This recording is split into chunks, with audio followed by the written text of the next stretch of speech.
check out our whole video, hit the link on the bottom of the screen. That video is available exclusively on odds.com. Let's move on to the Sunday nighter. 2 games left on the card. Thank you guys so much for rolling with us here. Odds.com. Chicago Bears at Green Bay Packers. Packers open up as 7.5-point favorites. It quickly moves to 8.5. This total opens up at 45.5. It's now at 40. Bears coming off their bye week. 5-5, 3-2 on the road. Packers 7-3, 3-1 at home. We last saw them drum up no offense whatsoever in a 19-13 loss at home to the Vikings on Monday Night Football. Foles went 15 for 26, 106 yards, 0 touchdowns, 1 interception, then got carried off on a stretcher due to hurt feelings. Cordero Patterson returned a kickoff 104 yards for a TD. Looked great, but he only gained 30 yards on 12 carries. David Montgomery remains questionable to play this week. Allen Robinson caught 6 passes for 30 yards. With both Mitchell Trubisky and Nick Foles, supposedly Nick Foles is still nursing an injury. Nagy is waiting to see how both look this as the week progresses, but I think it's Trubisky's time. The reason why I lost the Bears bet was when Akeem Hicks suffered a strained right hamstring. I still think they could have stayed within a number if Akeem Hicks didn't go down. He's listed as questionable. He is so important. As soon as he went out, that defense changed drastically.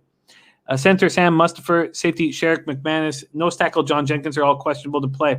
Then we have this Packer squad coming off a disappointing 34-31 overtime loss at Indianapolis. This marked the first time in LaFleur's 2-year coaching tenure that the Packers lost the game. They led at halftime. They were held to 3 points in the second half. Aaron Rodgers, 27 of 38, 311 yards, 3 touchdowns, 1 interception. Aaron Jones was held to 10 carries for 41 yards, 1 touchdown. Devontae Adams caught 7 passes for 106 yards and 1 touchdown. They got 2 key players back in receiver Alan Lazard and cornerback Kevin King. But then they lost Corey Linsley to a back injury in the first quarter, their center. He did not return. He's listed as questionable. Packers entered the game leading the NFL in time of possession, 33-08.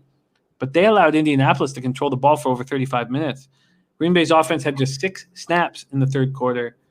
Bebsie, Bears, Packers, to me, this feels like too many points for the Packers.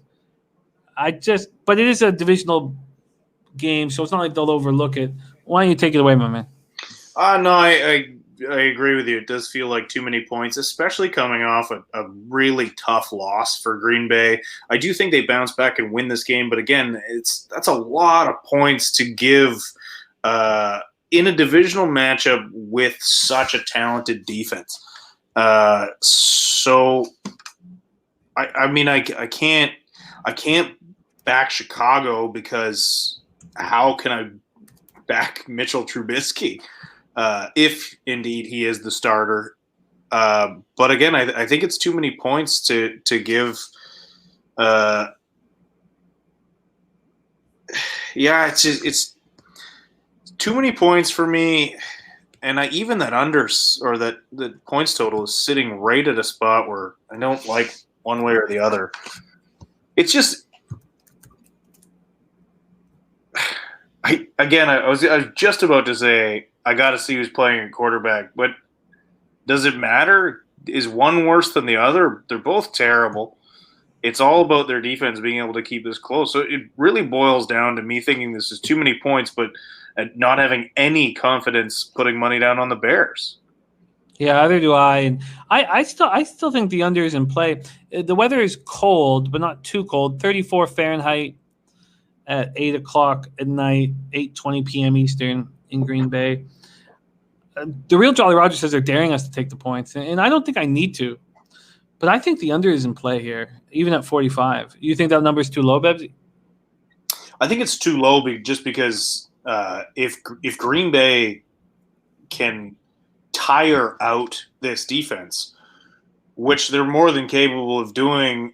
We know Aaron Rodgers is, a master at controlling the clock. And so that's when this Bears defense finally falters, is later in games when they've just not been able to, their offense keeps them on the field. So that's my concern with this, taking this under. The under is in play if it's a weaker offense facing them. But I need Akeem Hicks back. No Akeem Hicks, no under. Is that fair to say? Yeah, I mean he's huge. He's so important.